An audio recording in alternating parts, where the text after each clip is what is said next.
Hello and welcome to the Rejuvenate podcast. I'm your host, Chrissy Hawks, and I am here with my co-host, Elwyn Robinson, the creator and founder of Advanced Health Genetics, the Hormetics Weight Optimization System, and the author of the Rejuvenate Blueprint.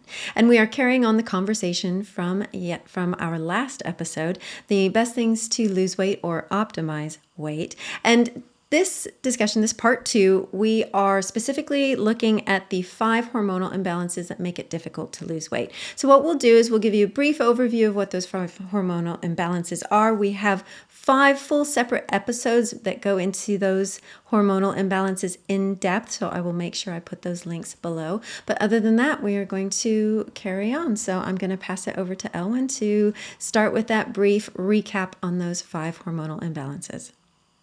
Yeah, so really, this is part 2, and we're not going to introduce the topic of what to eat for weight loss from the start. We definitely covered that in the previous episode. But just to briefly introduce this idea of that it is hormonal imbalances that make it so difficult to lose weight, because you might have found us just from the previous episode, and you haven't really heard this explained fully, and I won't explain it fully here. That Chrissy can direct you to the link where I do explain it fully, but I'll try and explain it as succinctly as possible so it still makes sense to you. Okay, so what you've been taught is a lie. What you've been taught is that it's all about, if you can't lose weight or if you've gained weight, it's all about the amount that you're eating and the amount that you're moving. This is commonly summed up as CICO, calories in, calories out. That's what it is. That's the bottom line. The problem is that this just isn't true. So the first thing is, when we talk about calories out, what we're talking about is how many calories you're burning.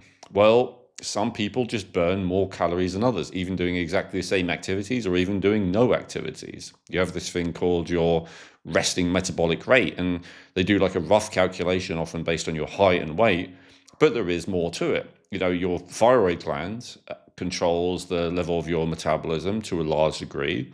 And when someone's the reason I know this is true is because when someone's thyroid gland is really, really overactive to the point that it's pathological, a person can eat thousands of calories more than you think they should without gaining any weight. In fact, they often lose weight. So this proves to me that if your metabolism is fast enough, and medically too fast, it's pretty much impossible to gain weight. So that's kind of acknowledged in normal medical science. What isn't acknowledged much is that the opposite is also true. If your metabolism is going slow enough, it's almost impossible to lose weight, no matter how little you eat. And so this is one of the 5 things that we've identified. Generally, people say, this is just excuses, Owen. If people are having problems losing weight, it's just because they're eating too much. And I say, well, there's some degree of truth to that. Certainly, some people eat too much. We can blame, they've made the food more addictive with various different chemicals. But it's true, some people eat too much. But then I ask the question, why are they eating too much? Why maybe are you eating too much? And, people say, they're greedy, they're gluttonous, whatever. Well, actually, what it comes down to, greed, gluttony, all the rest of it, what does that mean? It means that people keep eating because they don't feel satiated. Because ultimately, if you feel satiated, why would you carry on eating? There's no pleasure in eating more once you are satiated. So the question is, how much do you need to eat to feel satiated? And it turns out that how much you need to eat to feel satiated is based on a hormone called leptin. And when that hormone works well, it's easy to feel satiated at an appropriate time. And when the hormone starts not working well, which is often referred to as leptin resistance, where your leptin receptors don't get the signal from the hormone, then you don't feel satiated and you can keep eating and eating and eating. Often you think about food all day, but again, that's not gluttony, or you can call it gluttony, but what it actually is hormone dysregulation.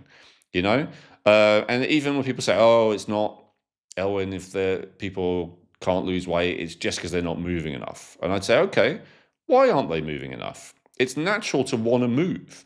Maybe you've had some injury or something, you've broken your knee. Okay, that might be where you're not moving much, but these things are, generally temporary. So usually if we're not moving enough, it's because we lack energy.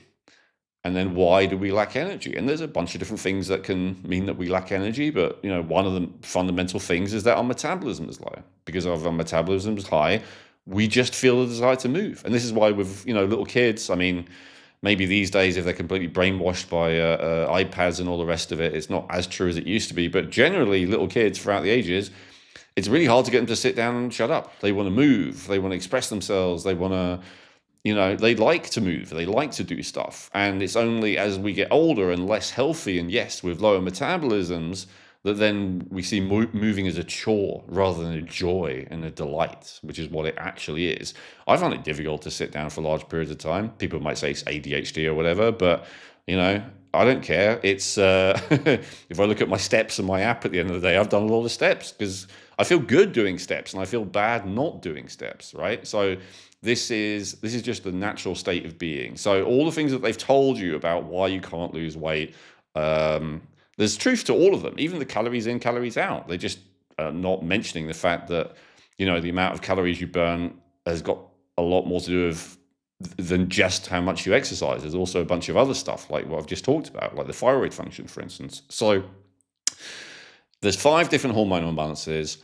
I won't go through them all now, but we will go through them in this episode because we're going to talk about, so the topic today is how to eat to lose weight. And this is part 2, and we're going to talk about how to take the general advice that I gave in part 1 and apply it to each of the 5 hormonal imbalances.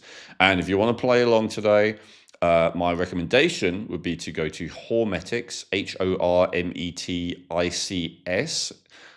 Why is it called that, by the way? Some people have asked. It's a combination of hormones, metabolism, and genetics. Hormetics. Hormetics.health, and you can do the quiz there, and it will tell you, based on your scores, which of the types of hormonal imbalances you may be more likely to have, which you can address with, various different things. It will give you some tools on the results page of that quiz. And then you can come back to this episode and we'll also give you guidance on how to eat for each of those different types. And we'll try and address it as well, Chrissy. We'll try and stick to one type at a time. But one of the things I am open to doing is, like, if you want to ask a question, like maybe I've said for one type to do this, and then for another type I've said to do something different. And then, to ask the question, what if the person gets a high score for both types, right? That's a good question, and we can address that on a case-by-case basis. If you feel like there's some contradictory advice that someone might identify both types, we can address that here as well. Yeah, that's perfect, Elwin, and I'll make sure that link to that quiz is in the description below. So yeah, that sounds good. So which of the 5 hormonal imbalances would you like to start with? Yeah, let's start with insulin. We either call that the insulin resistant type or the high insulin type. And so the reason I'd probably start with this is I think is the number one hormonal imbalance, which can make it difficult to lose weight or contributes to people gaining weight. It's a precursor for, a more serious issue as well, which is type 2 diabetes, which is outside of what we're going to talk about because that's a medical issue. But, being high insulin, being insulin resistant, generally is not so much in that category of something that we can't talk about. So we can and we will. So to give a full explanation of what that is and all the rest of it, again, refer to our previous episodes. It's one of those things you can just test. Probably the easiest way to find out if you're that type definitively is to take what's called a HOMA, HOMAIR test, IR standing for insulin resistance test. Which you can ask your doctor to do, or you can just go to a private blood lab and get them to do. And if you're, they'll tell you what your score is, and generally you want that score to be really as low as possible. And if it's, high, even if it's in the high end of the normal range, that it could still be a contributing factor towards gaining weight or not being able to lose weight as easily. But certainly if it's above what they call the normal range, that's definitely a significant factor in our view. And I say this is a system that is created by myself and also Dr. Miriam Mikitsky, who's a medical doctor and a functional medicine doctor who specializes in hormones. And so what we've seen is that this is the number one thing that holds people back. So yeah, without further ado and without explaining it all over again, should we just get into the dietary stuff? Perfect. Yeah, let's do that. Okay. So, a lot of what I said earlier really applies to this in the previous episodes, but I'll give some caveats to it. So, first of all, I'd say this type of all of them is the most likely to have sugar cravings and cravings for sweet foods, carb cravings in general, but I'm sure, like there definitely is sometimes cravings for potato chips and all that kind of thing, but like this is the type out of all the different hormonal imbalances that we identify that's the most likely to feel unsatisfied if they don't eat something sweet. Um, and so that has to be kind of, addressed and dealt with. And one of the dietary advices I want to give for that is that the evidence seems to suggest that adding artificial sweeteners does not help. Like it still raises insulin, even though there's no calories and even though there's no carbohydrates. Why does it do that? Because the sweet taste itself seems to be a trigger for the release of insulin, unfortunately.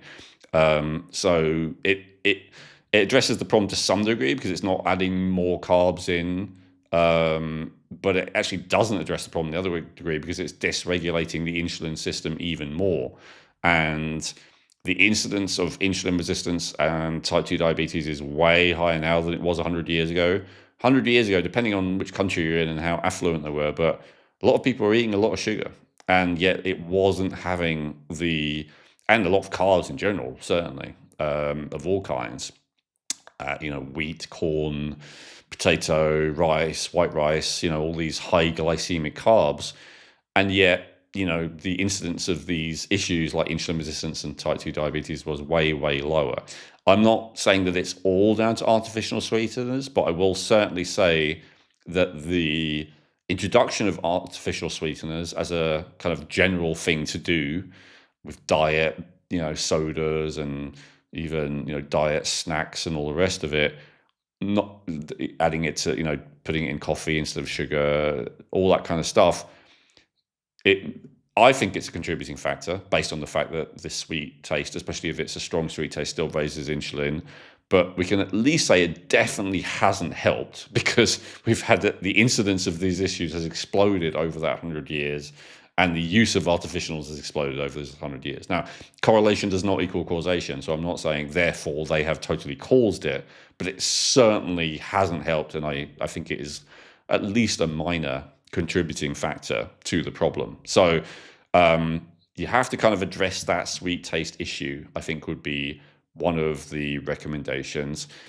Now, to a certain degree, you have to address it, but I would suggest it's a good idea to, usually I'm not into using willpower, but this would be one example of, because usually if you're using willpower, it's actually because you're just doing something wrong, in my experience. Like if you're trying to force yourself to do something, then most of the time you shouldn't be doing it. Like you need to resolve the reason why you don't want to do it. That's my view of things usually, and I discussed that a lot in the previous episode about satiety and actually how you should actually be enjoying your food. This one's a little bit of an exception, but only temporarily. Like it doesn't take very long of not having super sweet food for your palate to really adjust. And just like you mentioned in the previous episodes in this series, Chrissy, like you said, you had an apple the other day and it tasted delicious and sweet. That's as it should be, right? And there's nothing wrong with an apple.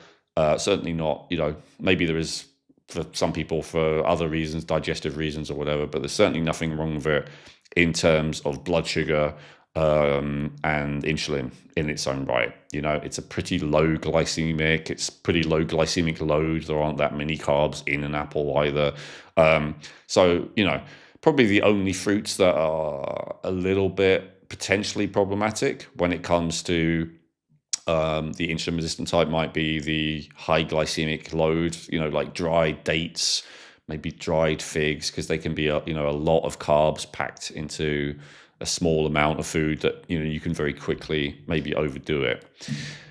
So the number one recommendation all right, I've addressed the artificial sweetener thing. I've addressed the kind of resetting your sweetness kind of taste buds a little bit. So that shouldn't take long, like a week or two. Even if you're used to eating, I don't know, the most ridiculously sweet, like full of sugar and artificial sweeteners, If you just cut all that out, only eat natural, reasonable foods, within a week or two, your taste buds should reset and adjust. And you'll have the same experience that Chrissy did of, oh, wow, what a sweet apple. Like, it really doesn't take much. For me, I mean, as I said in the last episode, I don't really eat sweet foods. I eat savory foods, but I often have like a kefir with my meal, which is like a sour, dairy drink.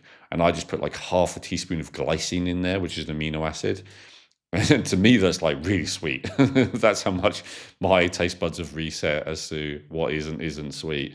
You don't have to go as far as me, but I gave an example as well, like a macrobiotic diet system, which is a Japanese diet system. They talk about like adding sweetness to your food by having like onions cooked for a long time, or beans. Like that's what's sweet to them, as people who've not had anything sweet for a long time. You can get to that place where like the sweet perception can vary a lot. So don't deprive yourself of it, but also like temporarily, I would have a lot less to reset that perception of the sweet taste. And then by all means, like if you're an insulin dysregulated person, you're probably not going to be satisfied unless you have something sweet with every meal. So then, yeah, have an apple after every meal, have some blueberries after every meal, even have a date or two, or, whatever it might be. But I would just have a moderate amount, and I would have it after a meal. I think there's a reason why this concept of desserts has come to exist. And it's because basically, if you start your meal with more protein and fiber and fat, all of those, but especially protein, it stimulates a hormone called glucagon instead of insulin. And to some degree, they're competitive. Like if you raise glucagon, then insulin will be raised less. If you start your meal with the apple or the dates, and then you have your whatever, beef, chicken, fish, the insulin will have spiked more. And what we're trying to do when it comes to blood sugar is we're really trying to stop sugar or insulin from spiking or crashing. We're just trying to keep both stable all the time. That's the goal. And when we do that, because the insulin surges as a response to what it considers to be excess sugar. And then the sugar surges in response to what it perceives to be excess insulin. And so when you're still in a position where what is tending to surge is insulin, they call that insulin resistance. When the thing that starts to surge is sugar and insulin is no longer able to keep up with it and no longer able to lower it anymore, that's what they call type 2 diabetes. But both of those problems can be ultimately addressed if you stop either of them from surging, if you keep your blood sugar and therefore also insulin balanced. And so that's really the goal to me. I gave this recommendation in the general recommendations, but it's most important probably for the insulin type to make sure you have breakfast, make sure it is a balanced breakfast where you have the right ratio of protein, carbs, and fat. We talked a lot about what that right ratio is and how to address it in the previous episode. The only thing I'll address here when it comes to the insulin type is the idea that you need to not eat carbs or minimize carbs if you are the high insulin type. Because if you get told that you're insulin resistant or pre-diabetic or just a bit higher insulin than ideal, and you look it up on YouTube, which is probably where you're watching this, or Spotify or whatever, you probably see a load of stuff about intermittent fasting and ketogenic diets. You probably see a lot of stuff either basically not eating carbs, which does lower insulin, or not eating at all, which also does lower insulin.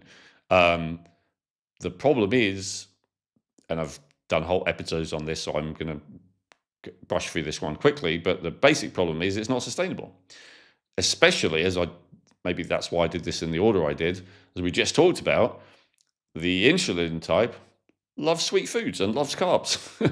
So they can not eat for a while, they can not eat carbs for a while, and they may well lower their blood insulin levels doing that because, if you give your body, very little carbs or no carbs in your diet or no food in general, then the body will use up the insulin that is built up and it will be lower in your blood. The only problem is if you ever stop doing that, the insulin will go right back to where it was and maybe even higher because now it's got even less used to regulating the sugar, the glucose in your system. So now that's not always true. If someone's young and very healthy in general, then sometimes their hormonal system will reset a bit as a result of having a break, and those are the kind of people who are often recommending this strategy. But as I said before, and I won't repeat it in detail, even a lot of the people recommending low carb diets tell you that they don't always stick to it. They tell you that it's really difficult. And so to me, that's not a sustainable way of addressing this issue. So I would refer you to all my recommendations in this previous episode, and you're probably going to want at least 20% of your calories still coming from carbs. So whether it's an apple after the meal or whatever, I would recommend still having some. There is a genetic component to it. There are some people who genetically are predisposed to handling carbs well and some who don't. Both types are potentially can get insulin resistant ultimately. But the difference, to me, well, first of all, obviously, the type that can handle it better is less likely to have that issue, and it's going to take longer before they develop it. But then the second thing is, if the person who is more genetically likely to handle carbs well, if they try and go on a ketogenic diet or a very low carb diet even, they're going to suffer more because their body really wants carbs as their primary fuel, even if it's got not that good at handling them anymore because of decades of abuse, usually of overdoing the worst kind of carbs and not following any of the advice I'm giving about all the rest. But so it's important there to not be trying to go on a really low carb diet, or if you do, to not be surprised if you have times where you don't stick to it. I suddenly ended up gorging on pasta or donuts or cookies or potato chips or whatever it might be. It's like, well, yes, of course you did. That's not like lack of discipline. That's you following your genetic blueprint, but unfortunately in a very unhelpful way because you're trying to do something that's impossible for your genetic type. So much better to do something reasonable and realistic for you, which would be moderate levels of low glycemic, high fiber carbohydrates with plenty of protein in regular meals. That's the ideal. I suppose that's the last point I'll bring up when it comes to, what to eat, is eat meals, not snacks. The insulin type, along with the leptin type, is the most likely to want a snack. The leptin type, maybe in a way, is the most likely to, because they kind of always feel hungry. Maybe we'll talk about that next, or always thinking about food. But the insulin type is pretty close because they're always kind of chasing that low blood sugar that tends to, be an issue with high insulin. And so they are often tempted to have high carb snacks, sweet snacks. And so we don't want to go with that for lots of different reasons. And I've discussed this before, so I won't give all the reasons again. I'll just get to the practicalities. And the practicality is, well, what is the difference between a snack and a meal? I guess maybe that's worth addressing. To me, the issue isn't so much size. The issue is, does it follow all the recommendations I made about eating in, again, the previous episode? Does it have an adequate amount? Does it have an adequate amount and ratio of protein, carbohydrates, and fat? Does it have a decent amount of fiber? Does it have a decent amount of micronutrients? Let's say decent amount, that varies per person. But I will say, unless you have real digestive issues with it, fiber is arguably more important for this type, insulin type, and the estrogen type than the others. So it's more important to include fiber for this particular type because it does help to slow down how quickly the sugar hits your bloodstream, which helps stabilize the blood sugar, which, as we've been talking about, is the whole point with this type, is the key with this type. So some people say, oh, okay, the other way to stabilize the blood sugar is to eat every hour or eat every 2 hours. And this is kind of technically, I guess, true. But the problem is there is more to health than only stabilizing blood sugar. And there's also this thing called detoxification. Basically, your body sometimes needs to clean house. And unfortunately, every time you're digesting, your body's in a digestion mode, not a detoxification mode. So that, in essence, is the problem with always eating. There are different problems with never eating. There are different problems with going 16 hours every day without eating, as I found, as someone who did it for well over a decade. That can also create problems, but eating every 2 hours can create different problems. The people who say that it's good to give your body a break from eating are right. The people who say you shouldn't go too long without eating because that creates other problems in your body are right. And so the compromise, the ideal, and certainly if you're this insulin type, is to eat regular meals, not to skip meals, and especially not to wait too long in the morning before you eat a meal, because if you wait too long, your blood sugar crashes. So, or your body has to raise stress chemicals to stop it crashing, which then creates a different problem. So, the difference between a meal and a snack, to me, is less about size and more about the composition. So, let's say that what I'm recommending to you is a piece of protein, like a piece of a beef burger, a lamb burger, some sardines, a salmon steak, maybe with cheese or butter or dairy or something like that. Hypothetically, those are the kind of things I was recommending in the previous episode. Plus some kind of low glycemic carbs. Let's say, some beans and slice of sourdough bread, for instance, gluten-free or not. And then a little bit of, salad or vegetables with some olive oil dressing. Okay, so let's say that's what I'm recommending. I say a little bit as in, not a huge pile of it, because as I talked about in the last episode, if you are mainly filling up on fiber, then you're probably not going to be satiated, but a moderate amount. Let's say if you look at a plate, it's like a third, a third, a third. Now, if you were to take that plate, divide everything into 2, and eat half as much, is that okay? Is that a snack? And so that's, an interesting question. Depends how much you started with, I guess, is the answer. But the bottom line is no, it's still a meal. And so that's really the answer to me. Like when people talk about snacks, what they're talking about is something nutritionally incomplete. That's my issue with snacks, mainly.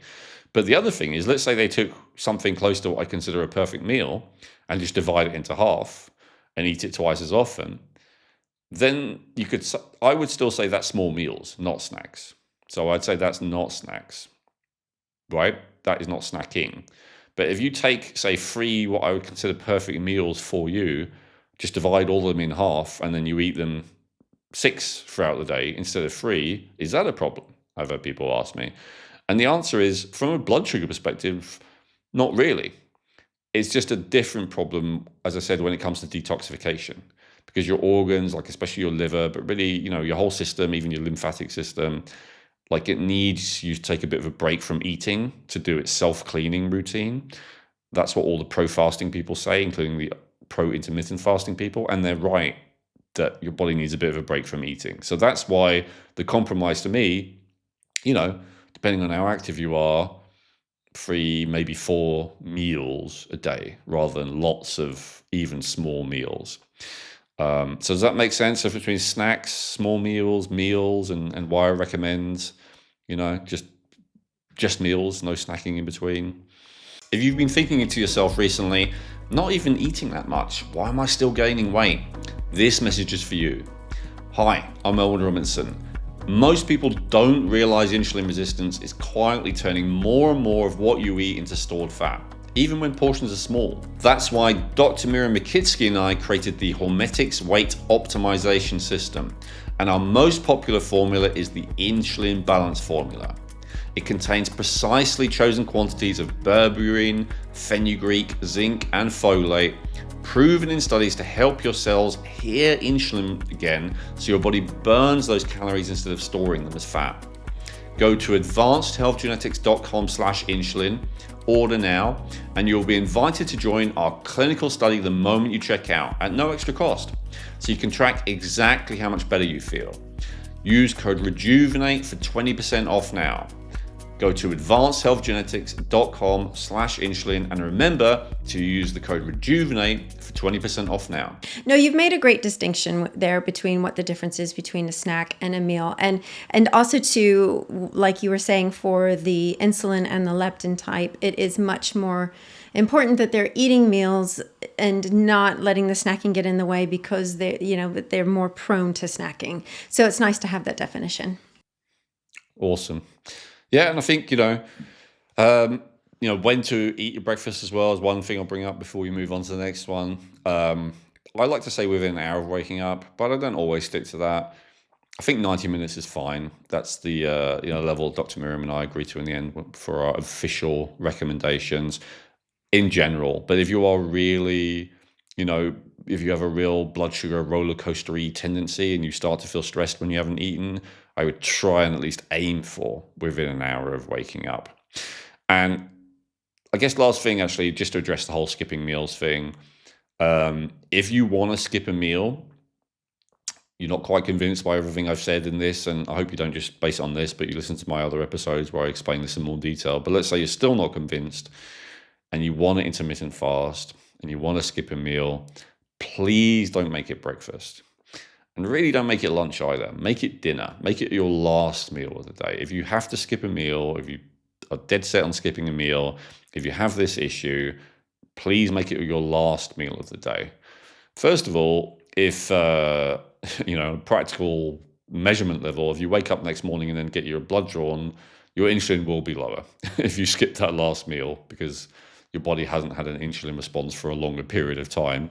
So, you'll kind of feel proud of yourself that you look, that your results look better. Not that really helps any practical level, but it might help on a motivational level. But, more importantly and more seriously, the time that you most need fuel is before you do a bunch of stuff. I hope that's, obvious, like intuitive to you. The time you least need fuel is when you're about to do the least. And so to skip the breakfast is the worst idea. It's an even worse idea more if you're a cortisol type, admittedly, when we get to that. But it's a pretty bad idea for this type as well because it'll turn you into cortisol type. Because basically when you don't eat, if you wait too long to eat, have calories after you wake up, your body has to raise cortisol to then raise blood sugar. And often it will spike it rather than just raise it. So it will spike cortisol, which will then spike blood sugar, which will then spike insulin, which will then crash blood sugar, which will then spike. And then you're just on this roller coaster for the rest of the day and maybe for the rest of your life, if that's a habit you keep indulging in. So whereas the last meal of the day, now, some people need to not skip that last meal of the day because when they do, they don't sleep well because their blood sugar crashes at night. Then their cortisol spikes at night, which wakes them up at night. And so if you have a tendency to wake up at night, especially if you have a tendency to wake up at night and feel hungry, I would not skip that last meal either. I would just have it be smaller if you're wanting to lose weight. But yeah, so I hope all that makes sense. Just run it by your intuition as well, this basic idea. When's the best time to skip fuel? When I'm about to do a bunch of stuff or when I'm about to not do a bunch of stuff? Is it make sense to not have fuel when I'm about to exert myself and then have a bunch of fuel when I'm not exerting myself? Because think about it. On a practical level, if your body is like, well, when we need fuel, there's not enough. But right now we don't need fuel and there's too much. What should we do with it? I wonder if we should store it as fat so it's available next time we run out of fuel, which seems to happen a lot. It's just common sense. And so, yeah, if you don't want to get into all the technicalities of it, just think of it on that level. And ideally don't skip meals, but sometimes it can be a good idea in specific occasions, but it's only a good idea to skip that last meal. I really follow with that logic. I mean, it does make sense that, especially knowing how I feel when I've gone too long in between meals since the work that we've been doing and the discussions we've been having. And even though sometimes in the morning I don't feel like eating and it is a push to eat, but I still eat it and it's good, but then I know I feel better for it. And it is that, they also say like right before bed, that's when you kind of sometimes want to go to bed a little hungry, but then there's always these caveats. And I think that's the part that is hard, is when it's like, well, wait a minute, should I have something before bed? Not have something before, but it's just trying to figure that out. So if somebody is on that thing of like, oh, am I somebody that needs to like have an empty stomach before going to bed, or am I somebody that needs to have a little bit of food before I go to bed? How are they going to know which one is the right one? If you wake up in the night, that's, if you sleep for 8 hours, then that's great. Done. Or even 7, depending on what your needs are. If you're waking up, and going right back to sleep, going to the toilet, I mean, that's more likely to be something else, especially for men as they get older, prostate issues or whatever. But even then, there can be an adrenal component to it. Certainly, if you're like waking up hungry in the middle of the night, that's the most classic tell that you should have eaten something before you went to bed. Okay. All right. No, that's a good distinction. So that's really helpful. So that is the hormonal imbalance type of insulin resistance or high insulin type. So we discussed that the leptin might have some similarities in there. So shall we take leptin next? Yes, because to be honest, there's a lot of similarities. Of the different hormonal imbalances, they're the most similar. We could have even put them together, but in the end, they're two different hormones, and they do present differently. The most key distinction is with the insulin resistant type. The issue is more like an up and down of energy and mood, and sweet cravings are kind of secondary to that, although a key feature. Whereas with leptin, the key issue is not feeling satiated, and so classic signs are still being hungry even when you've eaten a lot, or still thinking about food even when you've eaten recently. It's a little bit different. So in the case of the insulin, it's more like you're trying to resolve an imbalance of like lack of energy, or it can be both ways. Like your blood sugar could be too low, in which case you're kind of craving something to give you a boost, an energy boost, but actually it can be the other way around. Your blood sugar can go too high, your energy can go too high, and then you want some food to relax you. So it's more like with insulin, and often they come together, but just to distinguish them, because I've certainly seen some people where they have one and not the other. The insulin is like self-medicating, kind of bringing yourself back to center, whereas the leptin, it's really trying to fill the hole inside you that is not being filled. That's the crucial distinction.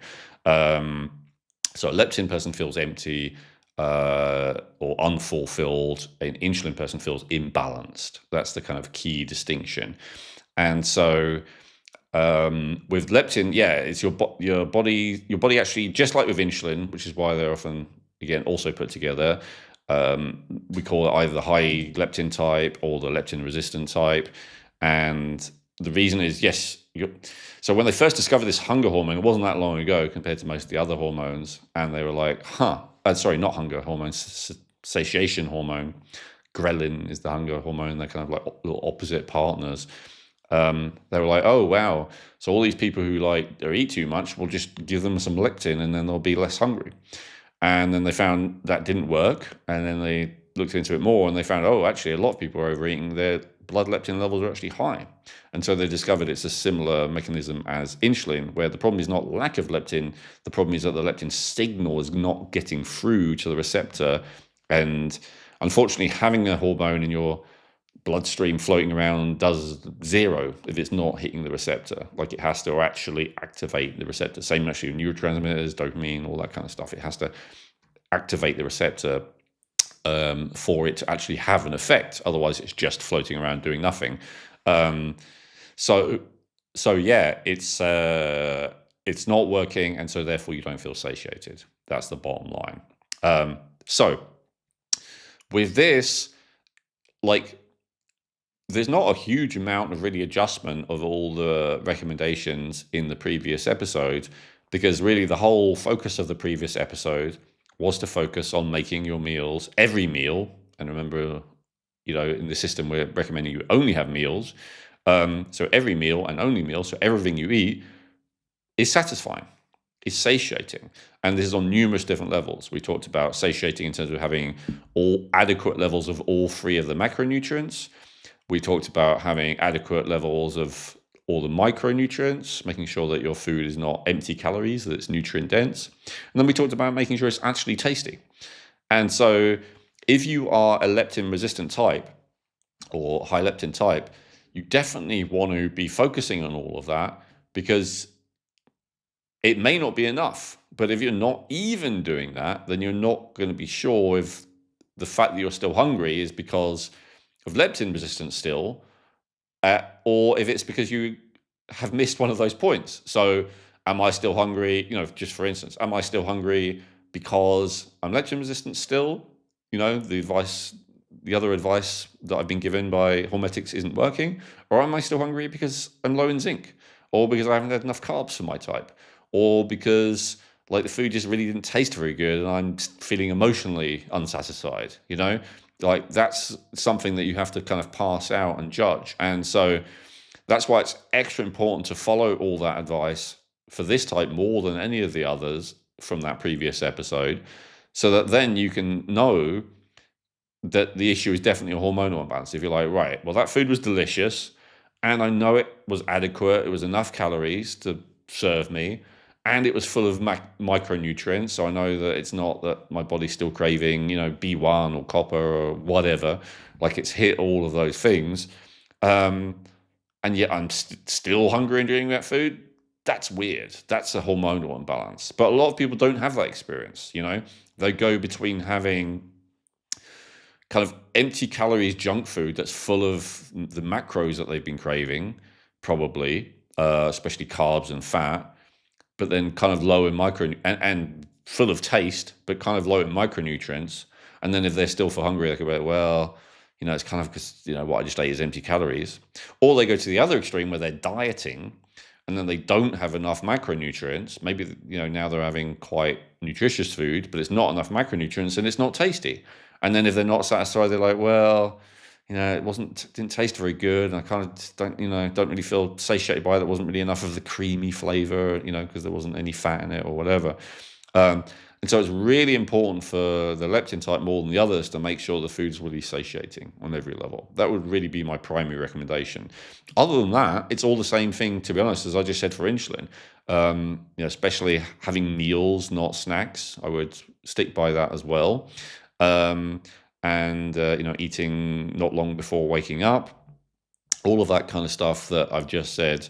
If you're going to skip any meal, make sure it's the last meal. And generally, I see insulin without leptin resistance quite often. I don't see that much leptin resistance without insulin. And so that's the other reason that the advice goes together as well.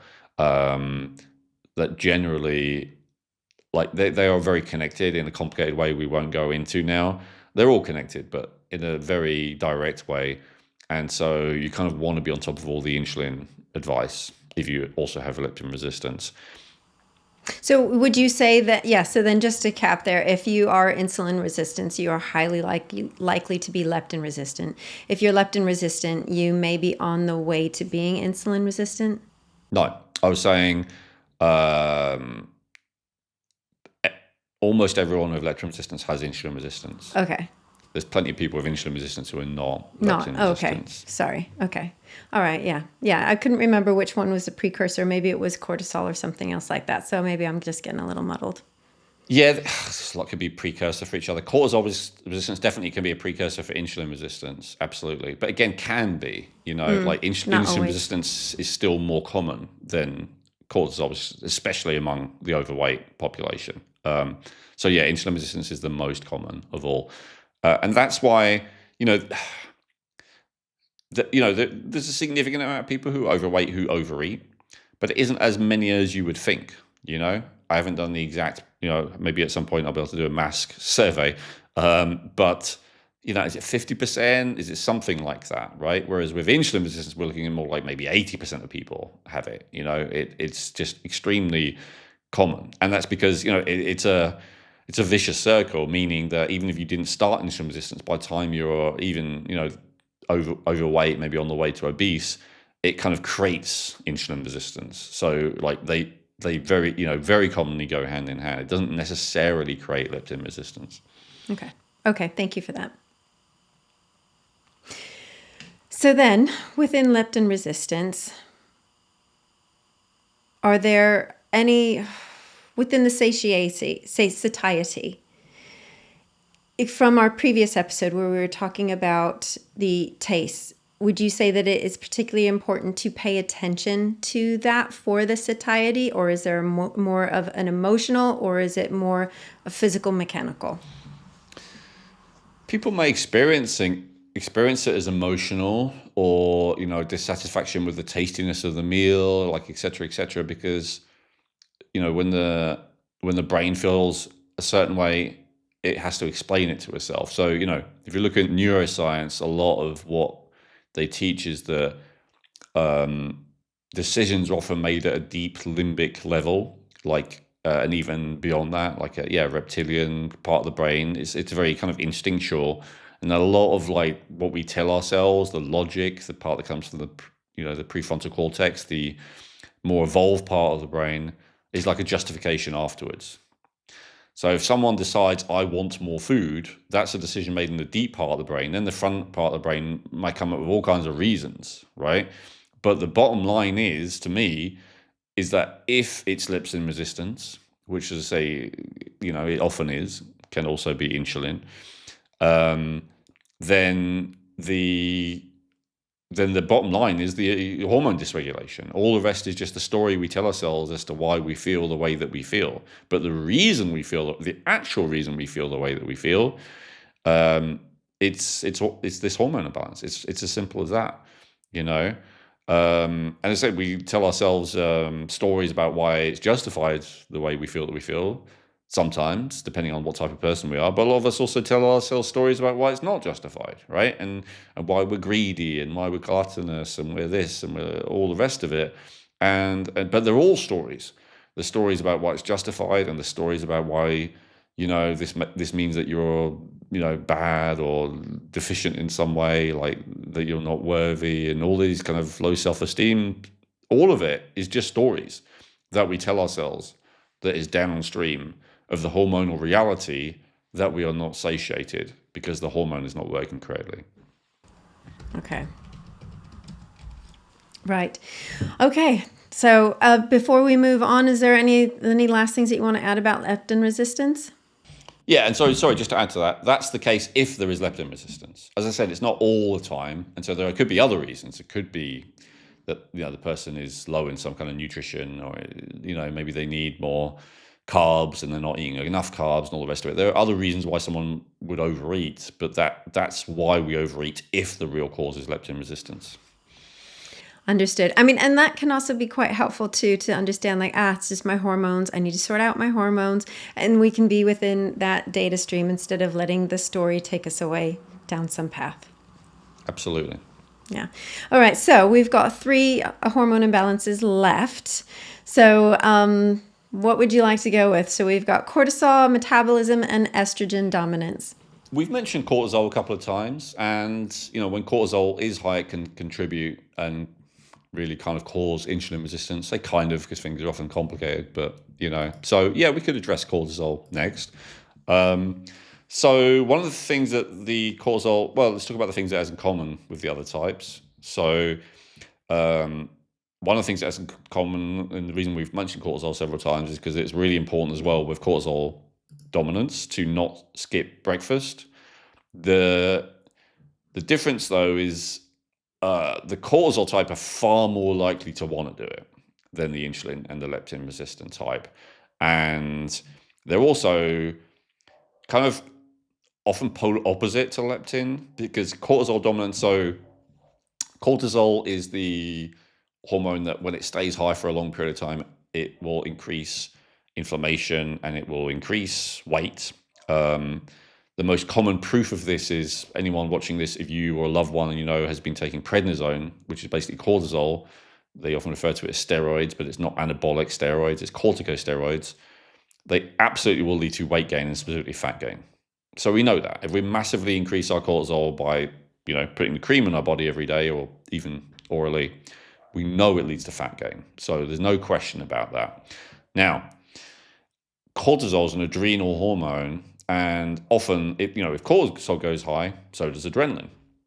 Why does cortisol go high? Could be a lot of things, but as I've talked about in previous episodes, a lot of it is blood sugar imbalance, as we talked about earlier in this episode. A lot of the time, cortisol goes high because your blood sugar is starting to go low, and you're not eating, and maybe you're not eating yet, maybe you've only just eaten. The problem is you ate the wrong way, and so it spiked and crashed. But the bottom line is it's low, and so your body raises cortisol to raise it again. And so this is the roller coaster that a lot of people are on. But it also raises noradrenaline, also raises adrenaline. Now, adrenaline, as a neurotransmitter, kills hunger, especially if it's high. So that ratio of those different adrenal chemicals to each other is significant.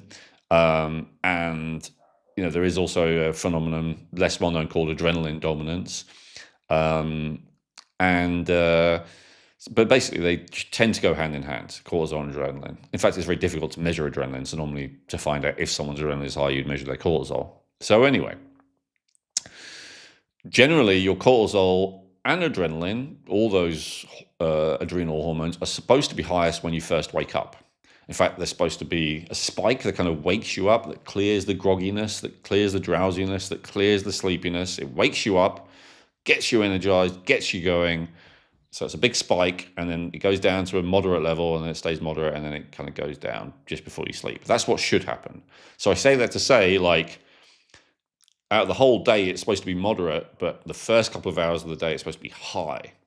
And so when that happens, if you have a tendency to have that spike more than average, and the adrenaline goes high, that will basically kill your appetite. And so if you have a tendency for high cortisol and adrenaline, everything I just said is exaggerated, right? It goes more high when you first wake up, and it will probably stay more high throughout the day, and it'll be more high at night. That's the classic high cortisol, adrenaline dominance. And that type will actually probably have a lower appetite in general. But what did I just say? It spikes in the morning, moderate throughout the day, and it will dip towards the evening. So what is the eating pattern of the classic cortisol dominant type? Not hungry in the morning, small meal or a snack in the day, binge at night. That's exactly what they will do. Totally opposite of what they should do, which doesn't, Yes. And so their problem often isn't really, now this is case by case. I've seen people where we like tot it all up. They are overeating their calories because they're having just so much at the end of the day. But I've seen cases, honestly, where people are not eating that much, but maybe they are running on a, say, 200 calorie deficit. But the problem is they're having most of it at night. And so they are gaining weight, or certainly not able to lose weight anyway. So again, the time of day that you have it matters. And obviously, if most of it at the end of the day, just before you sleep. I mean, this can create other problems as well, like digestive problems, especially if your stomach's full and you try and sleep, can often interfere with sleep. But anyway, it's a different topic for a different episode. So yeah, that's the main thing to address and rewire as a cortisol and adrenaline dominant person. You're going to want to have that meal first thing, and a proper meal, following all the advice that we've said. Not really much of a distinction again with this type, just satiating, balance of macronutrients, right for you, etc. And you're going to want to make sure you have that ideally an hour within an hour of waking up, certainly 90 minutes, even if you're not hungry. This is one of those cases where you can't listen to your body. Your body doesn't always give you the right signals. I've said this many times, I'll say it again just in case you haven't heard it. If you're an addict, your body will tell you what it wants is more of the thing you're addicted to. Doesn't mean that the body's signals can always be trusted. And in this case, it's kind of related because, in a way, if you're cortisol dominant type, you're kind of addicted to adrenaline. You're a bit of an adrenaline junkie. And so if you eat first thing in the morning, it will lower your adrenaline and your cortisol substantially, in fact. This is a good thing from my point of view, obviously, as someone who's interested in your overall health and well-being, but it can feel like a downgrade because you feel like less energized and less mentally clear and all the rest of it, because you're no longer running on this like peak level of a stress hormone. And so I understand that there can be internal resistance to doing it, but it is crucial to breaking out of that pattern to reverse that, don't want anything in the morning, snack at lunch, huge dinner, both for weight loss, but also for no longer being a cortisol dominant type, for snapping out of that mode of being, of high stress, basically moving through life with a constant kind of high stress state. If you're already into health, you try to eat organic, you take supplements, you listen to podcasts like this one, hey, maybe even doing red light therapy, cold plunges, high intensity interval training, whatever it is. But if you still feel like something's missing, you're not wrong. The missing piece for 90% of people is personalized genetics done properly. That's where Advanced Health Genetics comes in. Our all access membership is the first platform that actually gives you the full picture. It gives you root cause reports on inflammation, insulin resistance, blood sugar imbalances like hypoglycemia, as well as reports on popular genes like MTHFR, ApoE, and COMT. We give you an evaluation of nutrient needs for every mineral, every vitamin, every important amino acid, and every essential fat. We give you hormone and neurotransmitter predispositions, so you can see if you have a tendency for high or low estrogen or testosterone or dopamine or anything like that. We give you food sensitivity profiles, telling you which fats, carbs, proteins, or salt your body may handle well and maybe not so well. We give you fitness reports, things like endurance versus power, injury risk, recovery needs. And that's just scratching the surface. We give you 500 more reports altogether. Plus, you don't have to worry about privacy. We are GDPR compliant, encrypted, anonymized. We have separate storage, one-click delete, no secondary use. You own your data. Try it now. Go to advancedhealthgenetics.com. If you have an old DNA file from an ancestry service, upload it and you'll have your first reports in hours. If you don't, select the DNA kit option. We'll send you a saliva test kit. It's really easy to do. Advanced Health Genetics is already by far the most affordable DNA reporting company of its kind. But if you use code REJUVENATE at checkout, you get an additional 20% off your order. That's advancedhealthgenetics.com and use code REJUVENATE for an additional 20% off your order. Click the link in the description, the pinned comment, wherever you see it. Do it now while it's fresh in your mind, because the version of you 6 months from now is going to thank you for not putting this off. And so would you say for this person, what about snacks? Does that matter, or is it just, would you focus more on meals? Same thing. It's less challenging usually to tell them this. Like the main problem with the primarily cortisol dominant type is getting them to eat a meal rather than getting them not to eat snacks. It's just a different focus. I give the same advice to both, but the difference is with the cortisol dominant type is like, oh, I really don't want to have a meal in the morning. With the leptin, and insulin, it's more like I really want to eat a snack as well, So it's just a different focus. But the advice is basically the same, because what all three of these have in common, I hope we're starting to see this, is blood sugar balance. That's, for different reasons, but ultimately it's the same thing in terms of when you keep energy stable, the insulin doesn't need to surge, the cortisol doesn't need to surge, and over time as well, then as the insulin and the blood sugar start to stabilize, then so the leptin resistance diminishes, but that's a less obvious and direct correlation. But it's really, really obvious, hopefully, if you're following along with what I'm saying, that if you're eating the way I recommend, then it will balance your cortisol and it will balance your insulin, it will balance your blood sugar.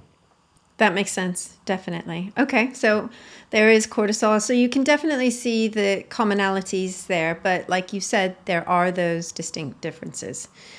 Yeah. The other thing I would say in terms of recommendations, notice I didn't say anything about, sweet foods.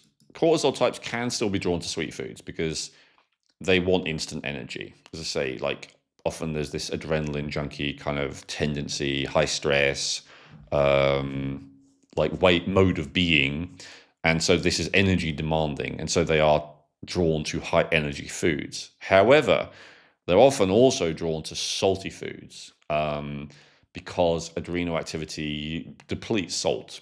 It depletes a bunch of different nutrients, but the one that we kind of sense the most and feel a desire to replenish in terms of taste is salt, because salt and water are some of the most primary kind of nutrients. Think about it. If you've been in an accident or something, and a paramedic arrives and, hospital, what they're going to get you on? A saline drip, right? Water and salt. These are going to be some of the most basic kind of nutrients for recovery.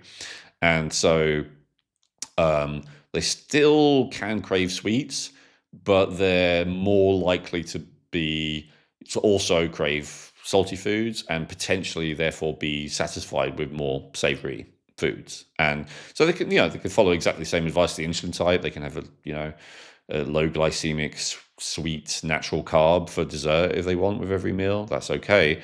But they're less gonna be bothered about that. Because really, they probably want the carbs rather than they want the sweet per se, if they only have high cortisol.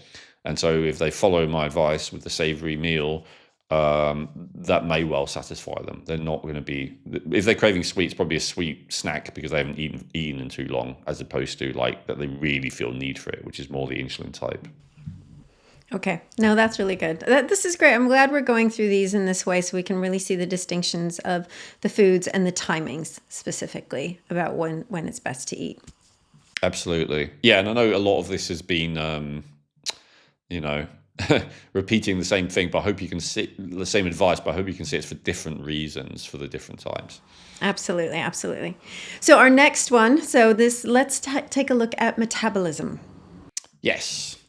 So this one's kind of quite different from all the others. The main thing about someone with a low metabolism is that they will often they're not that hungry. First of all, like the metabolism will not only dominate the rate at which you burn energy, but also the rate that you desire more energy. So when you're burning less energy, you also desire less food. Now, that's if it's on its own. Obviously, you could be low metabolism and leptin resistant, and then you'll have an appetite as well. But it still won't be as strong as someone who has leptin resistance without low metabolism, if that makes sense. So the low metabolism as a variable will always reduce the appetite to some degree, even if the appetite is overall excessive because of also having high insulin, high leptin. So yeah, appetite isn't the key thing. The high metabolism type has a lot more in common with the cortisol type than the insulin or the leptin types. It doesn't really have much in common with the insulin and leptin types. It has a lot in common with cortisol. Often high cortisol is, not often, although not always, high cortisol is the cause of a low metabolism type. So basically, people talk about things like adrenal fatigue. You may have heard that term, Chrissy, and it's considered in mainstream medicine to be a nonsense term. Like there's no such thing except for Addison's, which is actual adrenal fatigue. The reason why it's considered to be, rare at least, and usually, they would consider a misdiagnosis if you went in and told a doctor you had adrenal fatigue, is because from their point of view, adrenals don't fatigue unless it's really severe, which is something like Addison's, which is unusual. Because adrenals are like the keep you alive glands. And so that's one of the last things to go. One of the last things to fail is the adrenal glands. More likely to fail before that is the pancreas, which is epidemic of type 2 diabetes. But also more likely to fail before that is the thyroid. The thyroid is also more delicate than the adrenal glands. There are several different toxins like chlorine and fluoride and bromine, which the thyroid is very susceptible to and actually tends to kind of gravitate to the thyroid like a magnet. It's not evenly distributed throughout the body because all the elements I just mentioned are in the same category as iodine, which you may have heard of. They're all called halogens. And so basically, and all of that category of elements are attracted to the thyroid gland. So the thyroid gland may also become underactive due to toxic exposure, as well as various other things. But I'd say toxic exposure and excess stress are the two primary drivers of an underactive thyroid gland. Now, when we talk about low metabolism, we're not necessarily talking about hypothyroidism. Hypothyroidism is a medical condition that affects about 2% of people based on the medical diagnoses criteria these days. Whereas an underactive or suboptimal thyroid function and underactive and suboptimal metabolism, they don't always go hand in hand, but a suboptimal thyroid function is the number one cause of low metabolism. It's the most likely cause, although it's not the only cause. That affects maybe 30% of the population, something like that. So we're talking about something a lot more common when we're talking about low metabolism. It's not everyone, it's not even the majority of people, but it's a significant minority of people, something like 30 to 40%, something like that. It often manifests in all kinds of ways: constipation, dry skin, low mood, etc. But probably the most, common and thought of symptoms of low metabolism are low energy and a tendency to put on weight. Even the tendency to put on weight, there's maybe 20% of people with low metabolism that actually don't do that. And the reason is because the cortisol and adrenaline dominance is more significant in them than the low metabolism. And when that's the case, they have a low appetite because the adrenaline, as I just explained, the cortisol type, it lowers the appetite. So if a person has both, but like say you do the quiz and you're like, okay, I have low metabolism, but I have cortisol dominance a lot more, you're probably less likely to be overweight or very overweight in that case, because the excess adrenaline, Stress, yeah, the excess adrenaline from the stress will be a modifier that will reduce your appetite. As I said, with low metabolism type, they also don't really suffer with excess appetite. Their problem is that they will, in fact, their appetite is maybe lower than average. Their problem is that even when they eat less calories than average and less calories than maybe a calorie calculator tells them that they should need, they still gain weight or don't lose weight because they're not burning enough. And I'd say feeling cold, probably that would be the triumvirate. So low energy, tendency to gain weight unless the excess adrenaline is more of a factor than the low metabolism, and then a tendency to feel cold, again, which can be mitigated a little bit by cortisol and by metabolism. So if you're very high cortisol, that can keep you feeling warm, even if your metabolism is low, and if you're high testosterone, that can keep you feeling warm, which is why women are 3 times as more likely to be diagnosed with low thyroid function than men at the the medical end of the scale. And I'd say even in the suboptimal level of the scale, it's more common that women have these kind of symptoms. There's a few different reasons. One of them is that estrogen also, but in excess, it lowers metabolism. And so women, at least when they're younger, have more estrogen. And so that's, another factor. It gets a bit complicated. But the bottom line is, there's a real connection between estrogen on one hand and cortisol on the other hand, and low thyroid function. So with low thyroid function, this is like the worst type of all to fast and to skip meals, but for a different reason.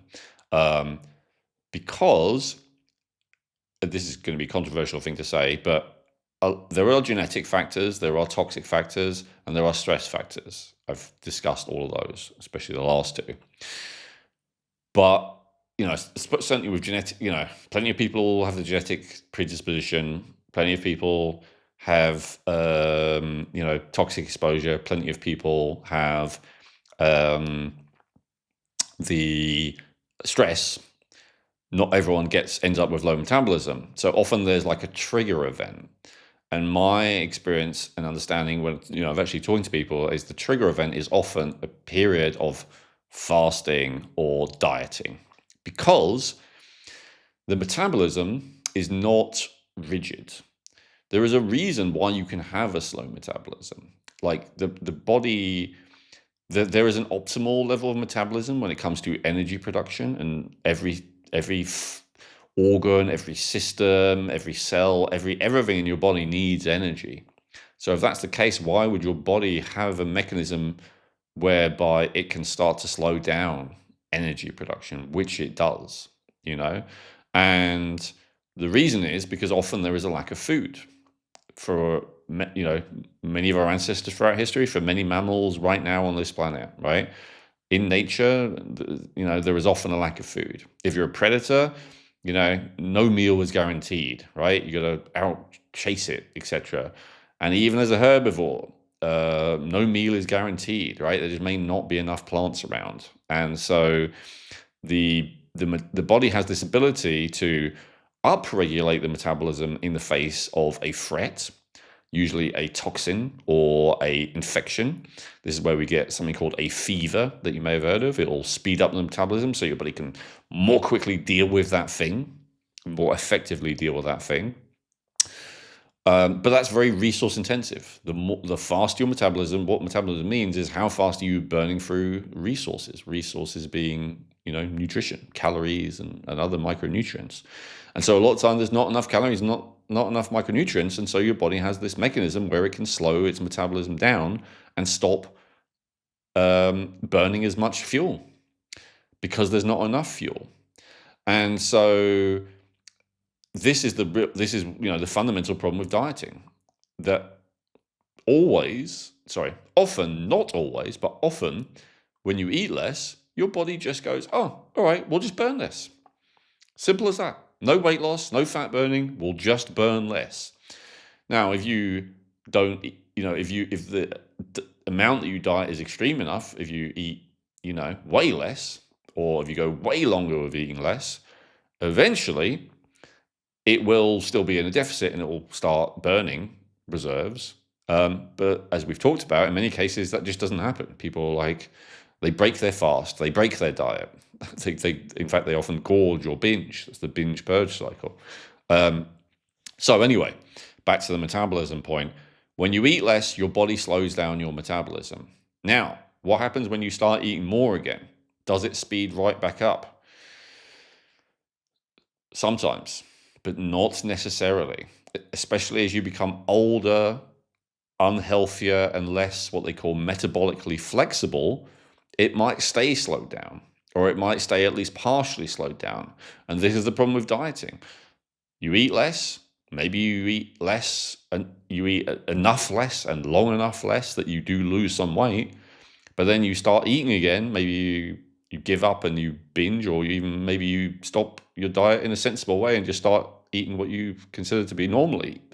But even in that optimal scenario where you do everything right, it could still be that your body, okay, maybe, you used to eat 2,000 calories a day, you only needed 2,000. While you were dieting, you had 1,500. Let's say it was very moderate like that. So you diet for 6 months, you manage to stick to it, 1,500 calories a day, you lose 20 pounds, whatever, 40 pounds, whatever. Then you go back to eating 2,000 calories a day because that's how much you need. You think you're being as moderate and, sensible as possible. Most people are not that sensible when they diet, by the way, but let's just pick an optimal scenario like that. Does that mean that your body will then go, oh, okay, we now have 2,000 calories, let's start burning 2,000 calories? No, not necessarily. Your body might be like, well, I don't trust it. I'm going to carry on burning 1,500 calories. And if there's any more, I'm going to be storing it for next time you run out of food. Because it thinks that's what happened. It thinks you ran out of food, that you didn't have enough food. It can't imagine that you did it on purpose, because how many mammals do you know in the wild dieting, right? This is not a thing that we do. So it assumed that it was, because you had to.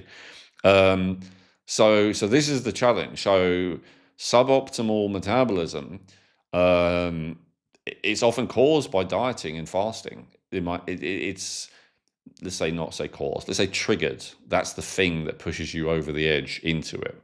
By the way, sometimes real stress episodes are also caused by dieting and fasting, because the body goes in a different direction. It's like, all right, we do want to burn fat, and by the way, also muscle and stored carbohydrates, glycogen, but we're going to burn it all because we still have a lot to do. We can't just slow down the metabolism. So then it starts raising the cortisol and the adrenaline and all the rest of it to keep. So, all right, it says, okay, you're only going to eat 1,500 calories. I still want 2,000. I'm going to burn 500 a day. And you're like, great, that's what I want. So I lose weight. Okay, but how's it doing that? It's doing that by raising stress chemicals. And again, when you finish and you go back to having a normal amount of calories, is it going to reduce those levels of adrenaline and cortisol to the optimal level that they may have been before? Not necessarily. It might just keep them high. just in case, or because it's forgotten how to be lower. There's like now a neurological habit to keep them high. So this is the challenge. And this is one of the reasons why, the famous statistic, 97% of diets fail within a year. I would say they don't just fail, they even sabotage. They can make it so it's more difficult to be an optimal weight in future. And I hope that makes it clear the two mechanisms by which that is the case that I've just, made clear. There's others like, with insulin as well, also causes problems, but let's just talk about those two. So yeah, that's, I saw you raise your eyebrows when I said with low metabolism, it's all more important to not skip meals. So yeah, that's why. I hope that's clear now, Chrissy. No, that is clear. The questions that raised to me, because it would be then, must you eat every 3 to 4 hours?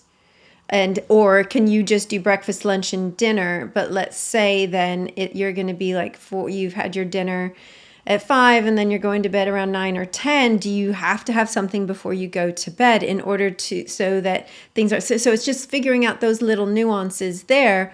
Whereas with the others, probably you'd be okay to go to bed on an empty stomach, but with keep trying to keep your metabolism, increasing. Do you have to have something before you go to bed if it's been too long? Yeah, it's a great question. And it's the same answer with this as the insulin in terms of, so we need to understand that if we eat correct, like it's not as if our body only has access to food at the moment of when we ate it or just after. So, depending on what it is, it gets, digested and absorbed and processed at a different rate. If we just take pure glucose powder and put it in our mouth, most of it's gone onto our bloodstream before we even swallow, if we left it in there for 30 seconds, right? So that's true. But it's also true if we're having the kind of meal that I'm suggesting with, fat, fiber, protein, low glycemic carbohydrate, some water with it, like cooked, whatever. It doesn't all go into the bloodstream in a minute. It doesn't even all go into the bloodstream in 30 minutes. It takes hours. That's what glycemic index means. Glycemic index is like the rate at which it hits the bloodstream. And the things that lower glycemic index are, primarily fiber and fat.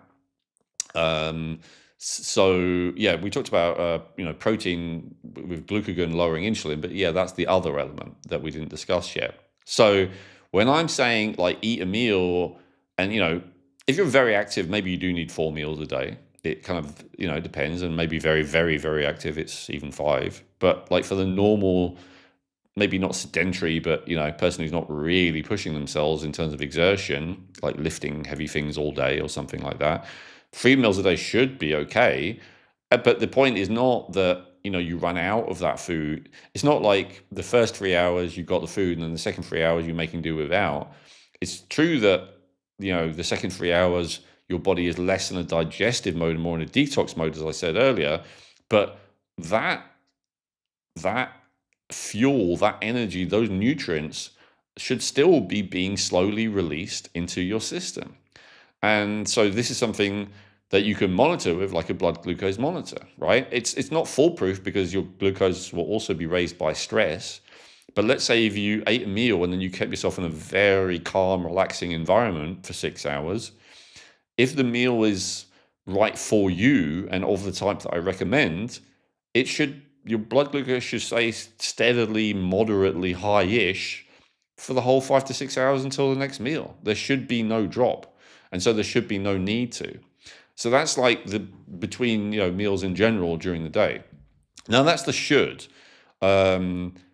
If there's issues with that, like out of all the types, I would say the low metabolism type is the type that is there's a best argument for eating more frequently.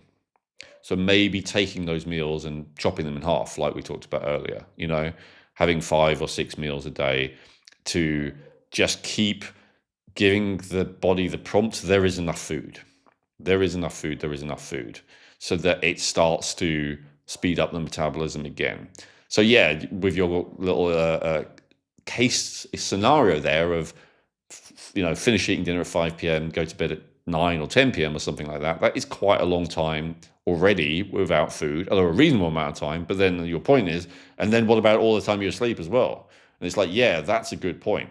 And so that, in the case of the insulin resistant type or the leptin type, I would say that would be, unless it wakes you up, that's pretty optimal. That, let's say between 5 p.m. and the next morning, getting up at 6 a.m., that's a reasonable amount of time. Your body can, clear the excess insulin. Like, if your body can handle it, it's great to go long without eating. But that's not, you're right, that's not true for the low metabolism type necessarily. That may be too long without eating, and it may be giving signals to the body, oh, still might be a lack of food, still not food available regularly enough, like slow down the metabolism.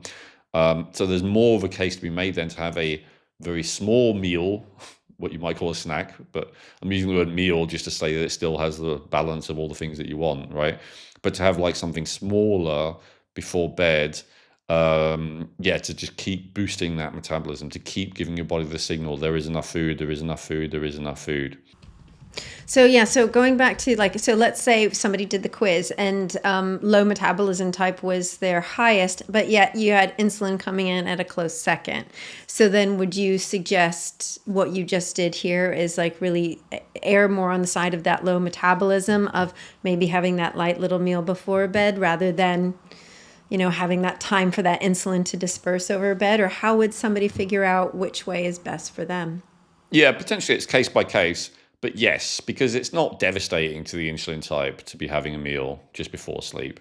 But, I would do it case by case. So in the case with the insulin type, you could kind of see what's effective with the, like a glucose monitor. There's a continuous glucose monitors relatively easily available these days for people.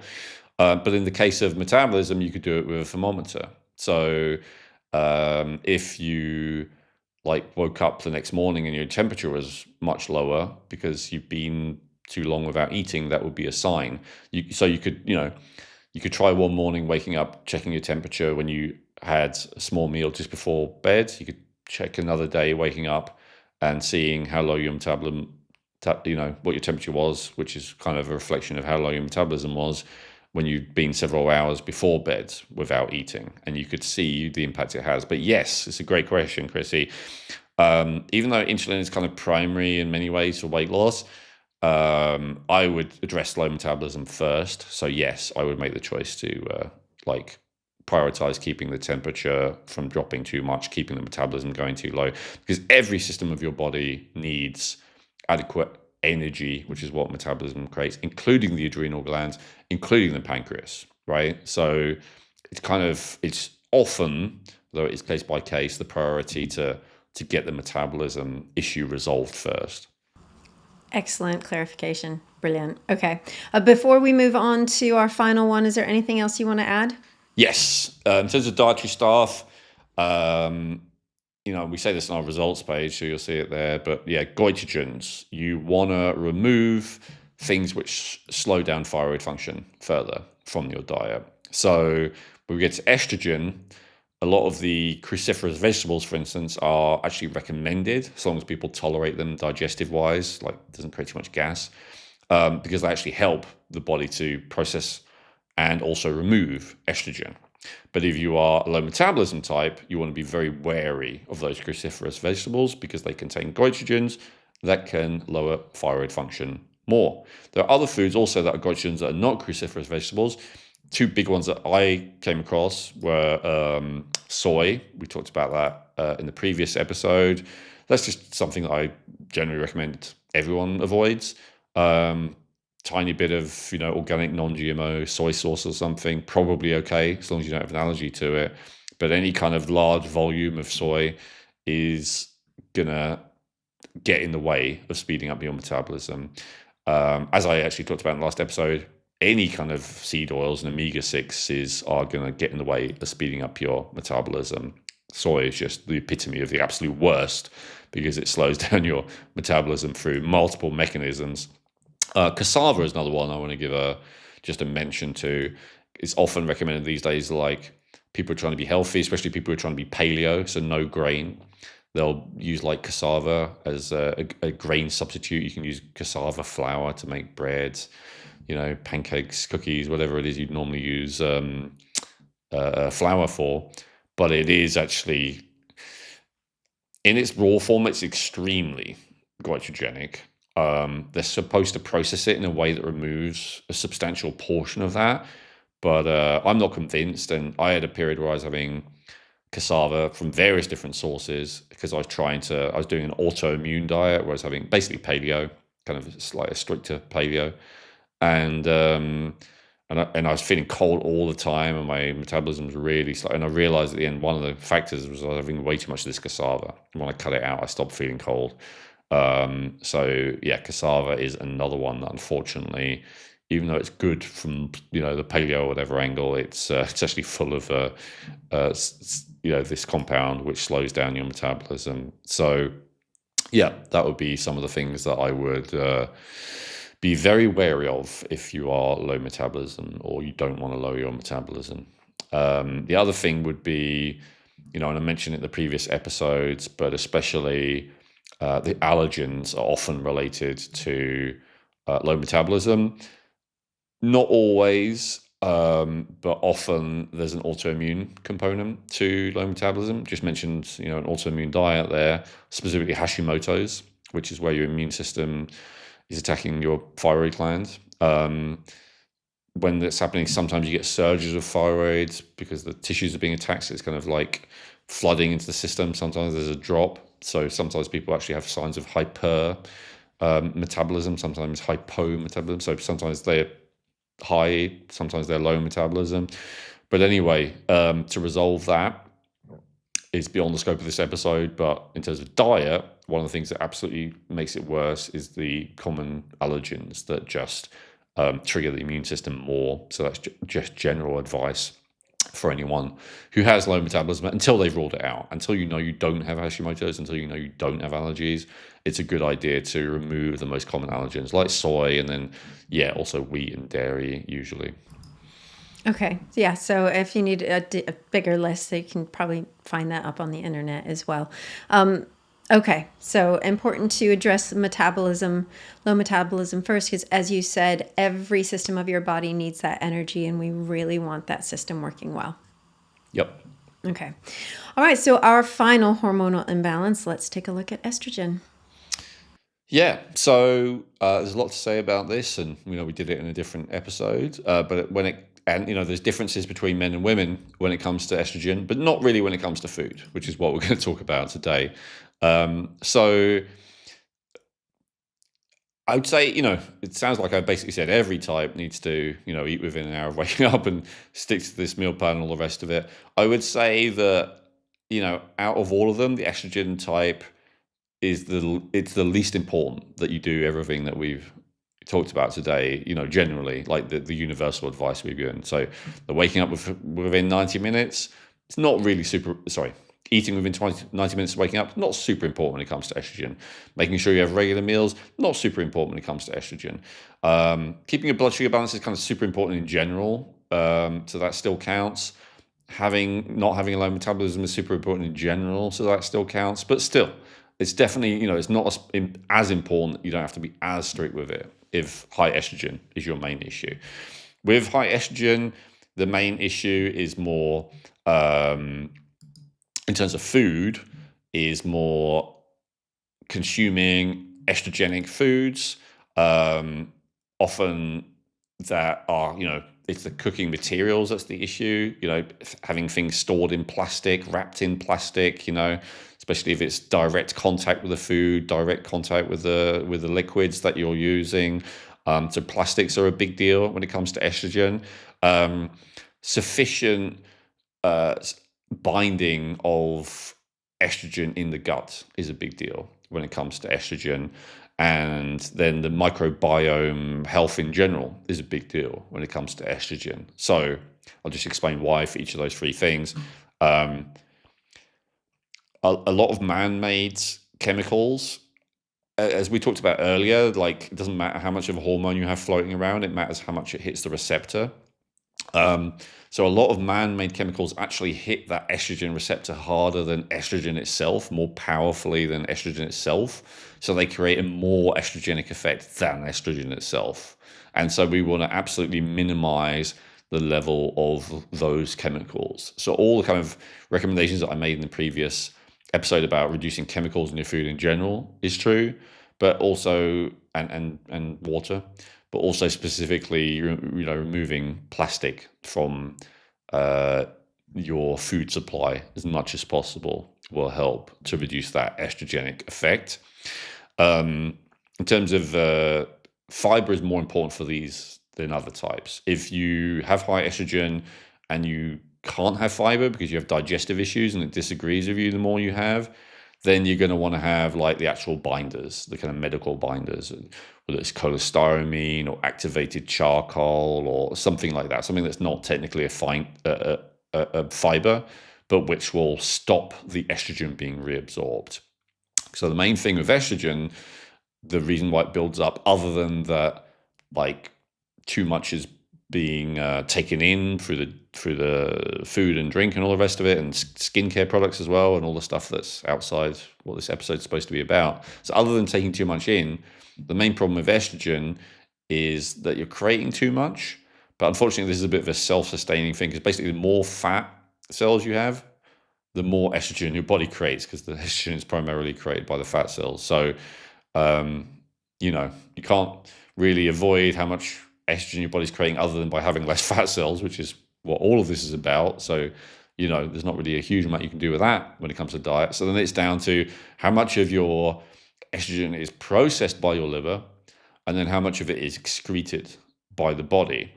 And the excreted by the body, so when it's processed by the liver, there's not a huge amount there's various things you can do to support your liver, but to be honest, to me, diet isn't like a huge factor in that. Some people would say, having bitter greens can support the liver, and that's true, although it can also make it worse depending on the situation. So that's a bit case by case.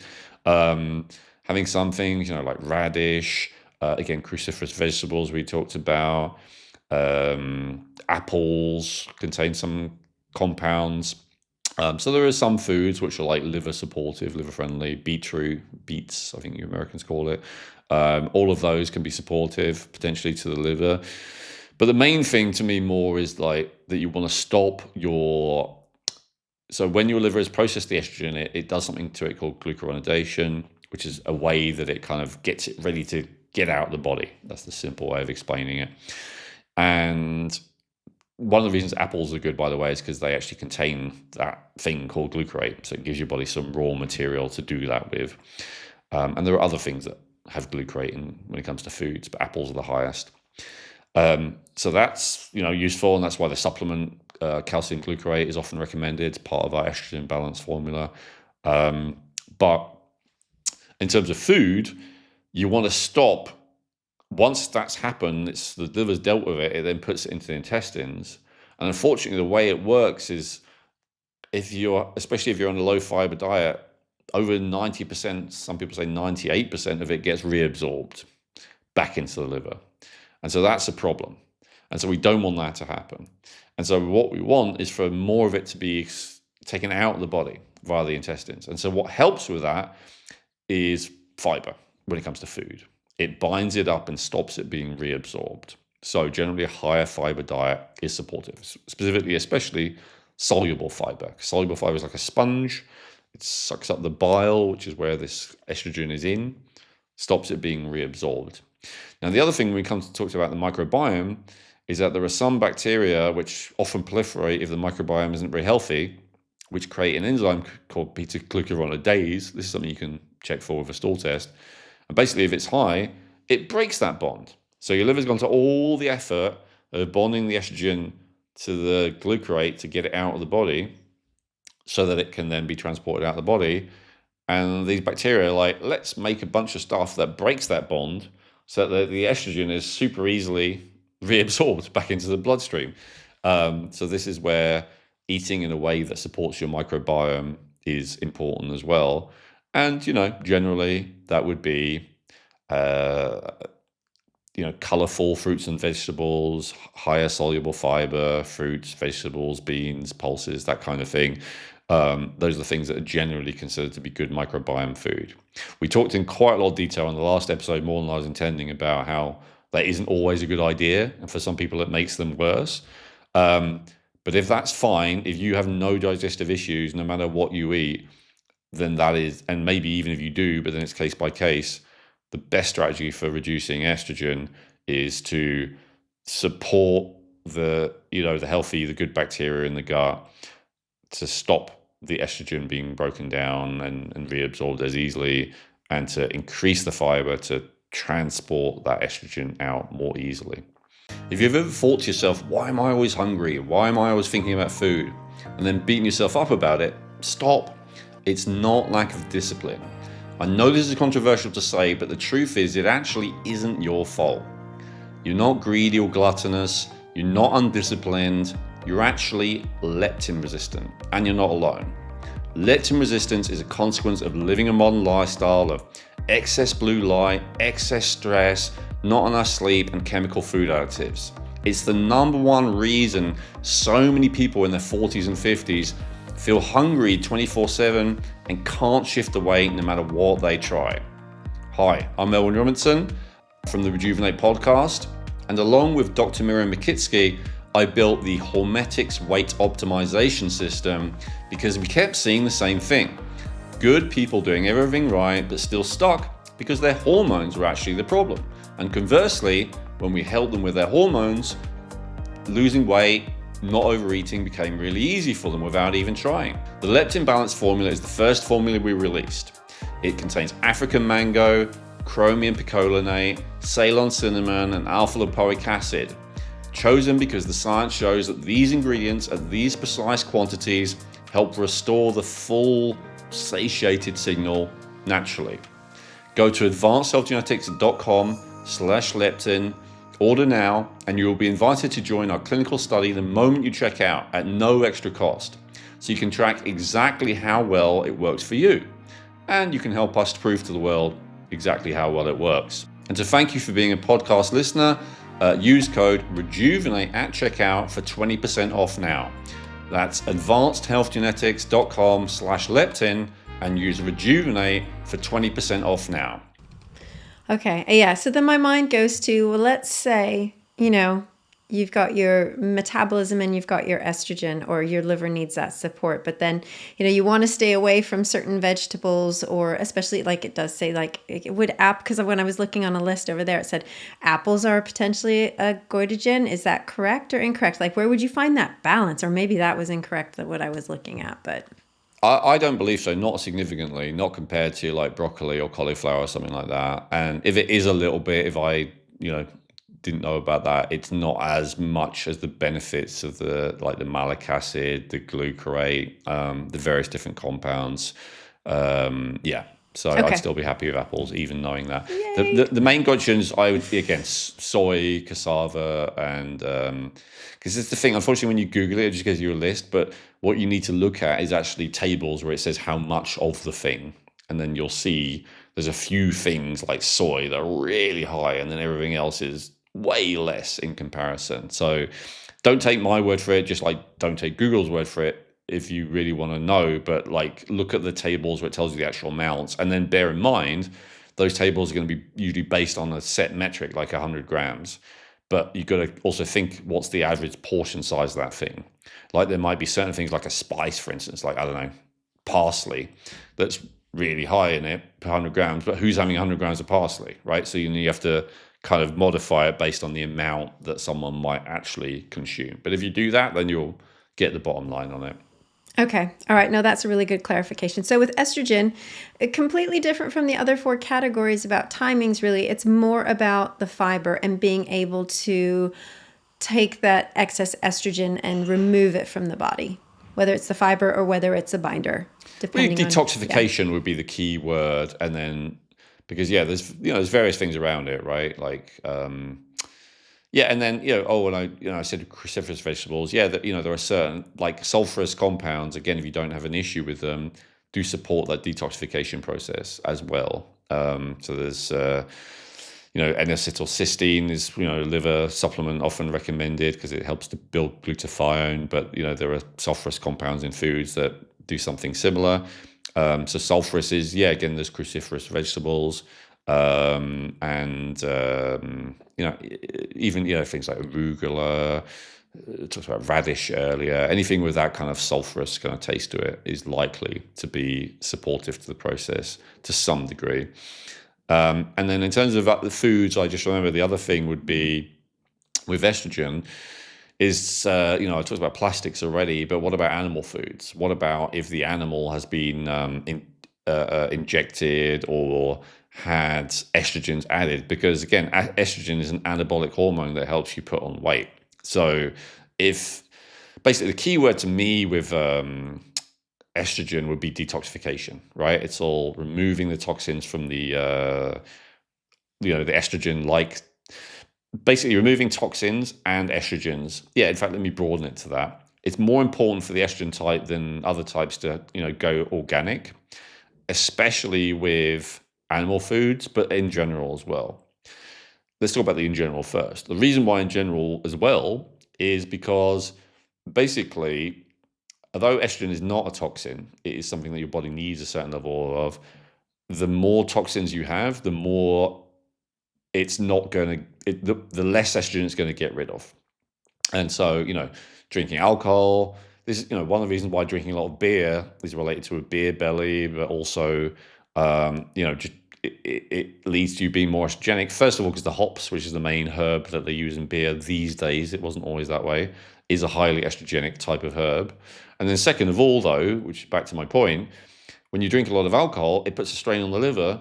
When the liver is strained with dealing with alcohol, it's got less detoxification capacity to deal with all the other toxins, including estrogen. So that's the other thing. Now, with animal products specifically, yeah, they may well be injecting the animal with hormones, which will affect the hormonal system and again increase the level of estrogen in the body. And so it's very important with animal foods to make sure that ideally organic, but sometimes you can find places that 100% grass-fed beef, for instance, where they promise there's no antibiotics, no hormones, blah blah blah. They just don't have their organic certification, and you can decide whether you want to trust them on that issue or not. But yeah, certainly hormone and hormone free and toxin minimized. That's really key with animal foods in general for health, but especially if you have high estrogen. Okay. No, that's a really great distinction. So with estrogen, it really is about supporting detoxification. Absolutely. Okay. This is really great, Elwin. I'm really, I know we did our 5 very in-depth episodes on the Hormetics with these, but this is nice clarification, especially of our previous episode, part 1 of this, which we went over, with the macros, the micros, and et cetera, and those bits. So I'll make sure I put all the links below. But before we close, is there anything that you would like to say before we say goodbye? Thank you for watching. Please do the quiz, give your feedback on this episode, but also your results for what type you are in the comment section if you're on YouTube or on Rumble. And also, I know we're doing a lot about weight because I think this is one of the easiest kind of things to focus on to help the most people when it comes to the chronic health epidemic. But I know not everyone who generally watches the show is focused on weight. And I'll just say, hormonal imbalances, they're worth identifying and correcting, even if you don't have a weight issue, even if you're perfectly happy with your weight. So even if you're just watching this because you're learning, or, maybe it's because you're a practitioner who's interested to how it might apply from clients and stuff like that, you can apply it to yourself still and, think about and address hormonal imbalances, even if you're not particularly focused on weight. It'll still massively improve every aspect of your life, in my experience. No, that's a good point. And I know, yes, like you said, we are focused on weight, but for my thing, I don't think you have to be having necessarily an issue with weight to have one of these hormonal imbalances. No, absolutely not. Yeah, you're much more likely. If all your hormones, especially the 5 that we talk about here, are optimized, you are much more likely to be your ideal weight. That is true. Obviously, otherwise, we wouldn't have created this whole system. But yeah, it's not necessarily the case. As I said, for instance, with cortisol, especially, more adrenaline than cortisol, but as I said, they go together. It's possible often with that type to be the other end, to be too thin. That's certainly not always the case, but it is quite commonly the case. So yeah, really being the optimal weight, and that's not, I don't know, supermodel whatever standard, but or even, I don't know, He-Man action figure standard, but more just what's kind of been proven, scientifically is optimal when it comes to body composition. A reasonable level of fat and muscle.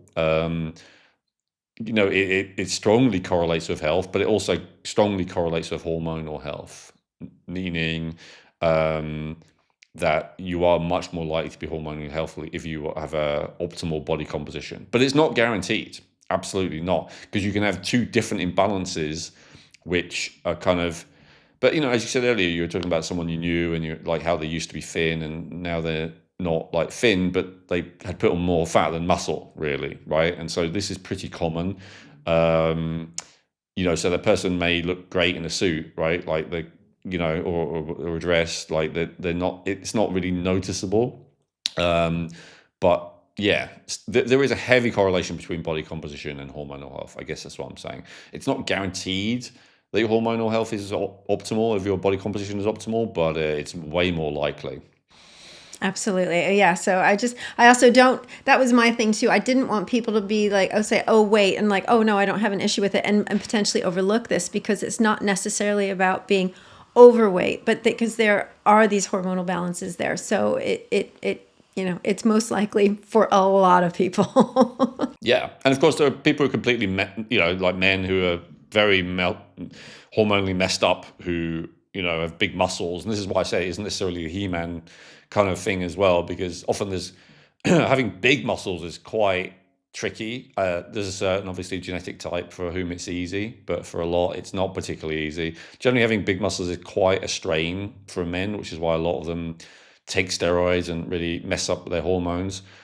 Just like being very thin is quite a strain for women because they're not really designed to be. And some of them, it's, again, there's a genetic tendency to it and it's fine and it's healthy, but for a lot, it's quite difficult. And so they have to, go to quite a high level strain and often, again, mess up their hormones to achieve it. So again, I'm not really talking about the magazine supermodel level, but I'm talking about just like moderately actually healthy body composition does correlate strongly with hormonal balance, even if the artificial beauty standards maybe often actually correlate with severe hormonal dysfunction, because often people have to really mess themselves up to actually get there. Very true. Yeah. Body composition. I think that's the big takeaway here too as well. But Elwyn, this has been great, very informative. And as well to you, our lovely listeners, thanks again always for joining us. It really is a pleasure. And please remember to hit that like and subscribe button, and remember, supporting our sponsors supports this podcast. So we will leave it there. And remember, you guys know what to do. Put your comments below. Let us know, as Elwyn said earlier, tell us what your scores are. Tell us, give us some feedback. We'd love to know. And we'll leave it there, and we'll see you next time. Hey, I hope you enjoyed that video. You may have noticed I recommended a few different videos in that episode, and one of the ones I recommend is just here, if you want to click there, or another one I recommend is just below, if you want to click on that one and watch that next.